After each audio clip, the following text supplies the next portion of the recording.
तो आपको क्या लगता है शिक्षा मंत्री का इस्तीफा ही न्याय है? बिल्कुल, इस्तीफा सिर्फ एक का ही नहीं, बहुतों के इस्तीफे होने चाहिए। एक ही का क्यों? मोदी जी का भी होना चाहिए, क्यों नहीं होना चाहिए? वो तो बाहर घूम रहे हैं, वो तो बाहर के अपने कभी न्यूजीलैंड कभी इधर देश में देखो क्या हो रहा है। आज मैं इनके साथ खड़ी होंगी तो मुझे मेरा बच्चा सिक्योर हो जाएगा। मैं इनके साथ इनकी आवाज़ बुलंद करूंगी तो शायद मेरा बच्चा सिक्योर हो जाएगा। तो इस देश का भविष्य कौन है, नेता या बच्चे? ये मैं भी आपसे क्वेश्चन कर रही हूँ, आप बताइए। अरे ये पूछने वाले नेता कब है इस देश? देखिए, मैं हमेशा कहता हूँ इन्हीं नेताओं की वजह से जब हम आप स्कूल में थे तब एक गाना, एक गीत बजता था, इंसाफ की डगर पे बच्चों दिखाओ चल के, ये देश है तुम्हारा, नेता तुम ही हो कल। अब बंद हो गया। वाह मोदी जी वाह। वांचुक जी से मिलने के लिए, वांचुक जी से देखने के लिए, मिलने के लिए। तो आपको मालूम है कि इनका अनशन किस लिए? हाँ जी, क्योंकि जो बेरोजगारों के साथ में हो रहा है काफ़ी है, और जो पेपर लीक हो रहे हैं, सब लोग परेशान हैं उसके। आप किसी पार्टी से जुड़ी भी हैं? नहीं, हाउस वाइफ है, हम घर से आए हैं, सिर्फ सपोर्ट करने के लिए, आपको देखने के लिए यहाँ खड़े हैं क्योंकि मैं आपकी फैन हूँ। अरे हमारा छोड़िए, अभी तो बात बच्चों के मुद्दे की है। आपके बच्चे भी एग्जाम दे रहे हैं, हर घर का मसला है वैसे। एक का नहीं है, ये सारी पूरी पब्लिक का है। यहाँ जो इतनी पब्लिक इकट्ठी हो रही है सबका है, ये इकले का नहीं है। लेकिन ये जो गलत होता है, पेपर लीक होना, नौकरियां नहीं मिलना, ये बच्चे बेरोजगार डोल रहे हैं, ये गलत है ना। मोदी आत्मनिर्भर की बात करता है तो मल्टीलेटरिज्म के सामने चुनौती तो बन नहीं जाएगा। क्यों हो रहा है ये सब? भाई बच्चे पढ़ पढ़ के बैठे हैं घर में, बेरोजगार हैं, क्या करेंगे आगे चल के? और महंगाई इतनी हो रही है, पता नहीं, सोचो ना अब सब क्या क्या नहीं हो रहा है इस दुनिया में, इनकी सरकार में। ये तो लेने के देने पड़ गए। कॉलेज में जाएगा, मेरा बच्चा भी नीट के एग्जाम की तैयारी करेगा, जेई के एग्जाम की तैयारी करेगा, तो वो भी तो सिक्योर नहीं है, उसका फ्यूचर भी सिक्योर नहीं है। मैं क्या करूंगी तब? आज मैं इनके साथ खड़ी होंगी तो मुझे मेरा बच्चा सिक्योर हो जाएगा। मैं इनके साथ इनकी आवाज़ बुलंद करूंगी तो शायद मेरा बच्चा सिक्योर हो जाएगा। ये बड़ी अच्छी बात कही आप। तो इस देश का भविष्य कौन है, नेता या बच्चे? ये मैं भी आपसे क्वेश्चन कर रही हूँ, आप बताइए। अरे ये पूछने वाले नेता कब है इस देश? देखिए, मैं हमेशा कहता हूँ इन्हीं नेताओं की वजह से जब हम आप स्कूल में थे तब एक गाना, एक गीत बजता था, इंसाफ की डगर पे बच्चों दिखाओ चल के, ये देश है तुम्हारा, नेता तुम ही हो कल। अब बंद हो गया। तो देखिए ना, नेता अब बंद हो गया, अब वो स्कूलों में नहीं बचता है, क्योंकि स्कूल वाले समझ गए कि इंसाफ की डगर पे नेता नहीं चल रहे हैं, तो बच्चों को ये बताने की कोई जरूरत भी नहीं है। नेताओं से की शिक्षा से कम दूरी रखो तो ज्यादा अच्छा है। मुझे क्रेडिट नहीं चाहिए, कुछ शर्म आया है। बहरहाल आप ये बताइए कि आप किसी पार्टी से ताल्लुक रखती हैं? मैं किसी पार्टी से ताल्लुक नहीं रखती। मैं सोनम वांगचुक पिछले साल भी 25 साल अनशन किए थे। सोनम वांगचुक पिछले साल पैदल चल के लद्दाख से दिल्ली आए थे, आपको मालूम है ना? बिल्कुल मालूम है। उस समय भी किसी ने कुछ नहीं बोला था, उस समय भी किसी ने, मैं ये दावा तो नहीं करता, लेकिन सोनम वांगचुक को पता है, इनका आंदोलन करने वाले लोगों को पता है कि मैंने उस वक्त इनके पैदल यात्रा को भी कवर किया था। और जब ये जम्मू कश्मीर भवन में गेट के उस पार बैठा दिए गए थे तो एक पूरा कार्यक्रम मैं गेट के इस पार से मैंने इनके साथ किया था, और ये वापस चले गए, सरकार ने बात नहीं की।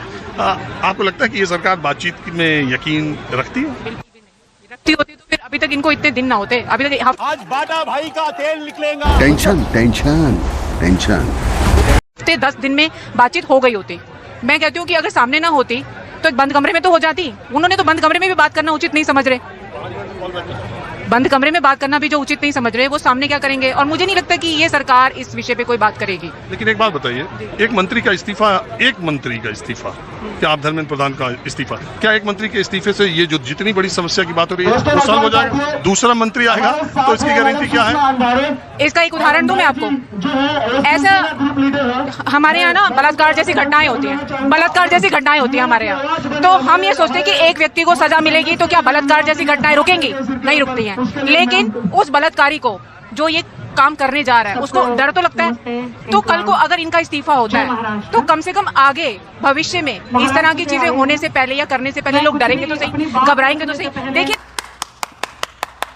नीट का एग्जाम देने के लिए बच्चे कितने साल तैयारी करते हैं। माँ बाप कितनी महंगी कोचिंग देते हैं। कितने बच्चे डिप्रेशन में चले गए, कितने ने सुसाइड कर लिया, और कितने बच्चे जो पहले एग्जाम में अच्छा कर पाए थे वो दूसरे एग्जाम में नहीं अच्छा कर पाए और वो अभी तक डिप्रेशन में है। तो एकदम सामने। तो वही तो मैं कह रही हूँ कि अगर ऐसा होता है तो वो इंस्टीट्यूशन चलाने वाले लोग, उनको भी एक डर होगा कि एक मिनिस्टर का इस्तीफा हो गया तो खतरा है, यानी कि उनके इंस्टीट्यूशन पे खतरा हो सकता है। जो ये धांधली चल रही है उस पे खतरा हो सकता है, तो थोड़ा फर्क तो पड़ सकता है। मैं नहीं कहती 100% फर्क पड़ेगा, अगर 20% भी फर्क पड़ेगा तो उससे देश में एक जागरूकता आएगी, समाज में जागरूकता आएगी, तो होना चाहिए। यही नहीं, अभी और सुनिए। तो आप क्यों आई हैं? छात्रों के लिए, इंसाफ के लिए। जो नहीं होना चाहिए वही हो रहा है। जो पार्टी अभी तक झुक जानी चाहिए वो नहीं झुकी। कायदे से देखा जाए तो 2-4 दिन में ही हो जाना चाहिए था न्याय, वो नहीं हुआ। तो आपको क्या लगता है शिक्षा मंत्री का इस्तीफा ही न्याय है? बिल्कुल, इस्तीफा सिर्फ एक का ही नहीं, बहुतों के इस्तीफे होने चाहिए। ये फंस गया सीएम। एक ही का क्यों? मोदी जी का भी होना चाहिए, क्यों नहीं होना चाहिए? वो तो बाहर घूम रहे हैं, वो तो बाहर के अपने कभी न्यूजीलैंड कभी इधर देश में देखो क्या हो रहा है। राहुल गांधी अब फिलहाल वो इसलिए कह रहा हूँ कि यहाँ से राहुल गांधी की भी उतनी ही दूरी है कांग्रेस के लिए, कांग्रेस के लोग भी उतने ही दूर, हम कह रहे हैं कांग्रेस भी उतना ही दूर है जितना सत्ता दूर है। वैसे सवाल तो सही, शुरू में आई थी कांग्रेस की पूरी फौज लेके अपनी आई थी यहाँ पर। वैसे आपकी ये बात सही है, सवाल तो जो सत्ता में उससे एक एक करके सब आएंगे, एक एक करके सब आएंगे, क्योंकि फ्यूचर है हमारे देश का, छात्र फ्यूचर है हमारे देश का। आगे ये बड़ी अच्छी बात कही आप। चल के ये भी मिनिस्टर बनेंगे, ये भी प्राइम मिनिस्टर बन सकते हैं। देश की ताकत है। जहाँ भी सरकार के खिलाफ कोई धरना क्या करती है? मेरा नाम रोहिणी है और हम आरा भोजपुर बिहार से हैं और अभी हम जस्ट 12th पास किए हैं और हम डिज़ाइन एग्जाम्स का तैयारी किए थे और डिज़ाइन एग्जाम्स दिए, बट यूनिवर्सिटी में एडमिशन नहीं ले पाए क्योंकि फिलहाल हम यहाँ पे हैं और यूनिवर्सिटी में एडमिशन लेने का डेट जो है क्रॉस हो गया। तो आपको एडमिशन पहले लेना चाहिए था, आप अनशन करने आ गए? क्योंकि हमें अपना लाइफ बाद में है, हमारे लिए पहले हमारा देश है। ये तो लेने के देने पड़ गए। अरे लोग तो कहते हैं आप अपने को सुधारो, देश अपने आप सुधर जाएगा। कितने लोग अपने आप को सुधारे, उनसे देश सुधर गया। अब तक तो देश को सुधर जाना चाहिए था।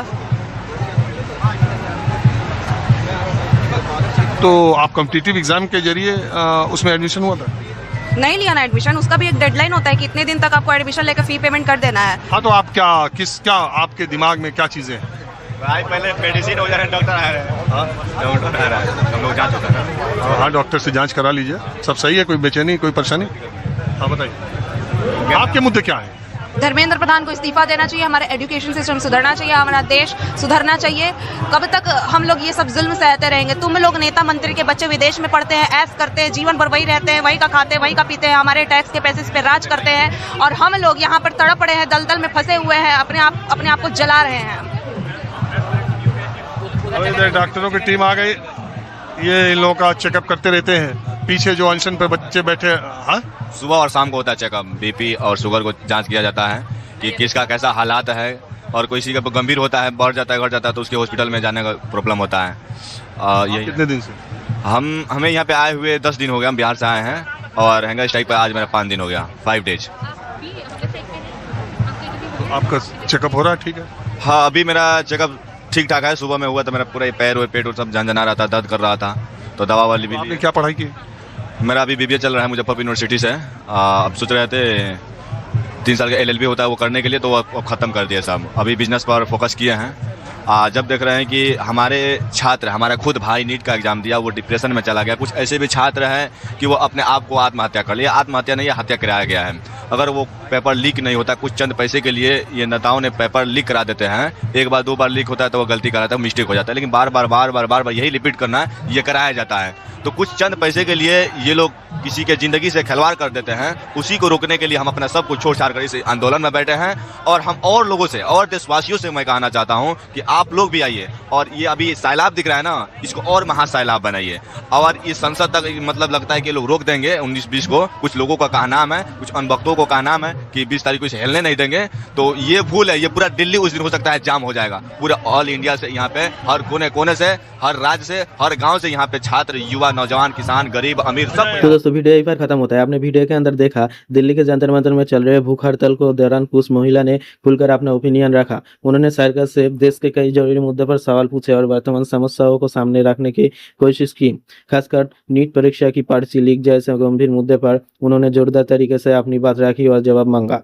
अब दोस्तों इन बातों को सुनने के बाद आपकी क्या राय है? क्या आप इन महिला की बातों से सहमत हो? कौन सी बात आपको सबसे ज्यादा सही लगी? अपना ओपिनियन जरूर कमेंट सेक्शन में लिखिए। अगर वीडियो आपको अच्छी लगी तो लाइक और शेयर करना मत भूलिए और ऐसे ही इंटरेस्टिंग और वैल्यूएबल वीडियो देखने के लिए हमारे चैनल को जरूर सब्सक्राइब कर लीजिए। साथ ही साथ बेल आइकन को भी दबा दीजिए ताकि हर नए वीडियो सबसे पहले आप तक पहुंच सके।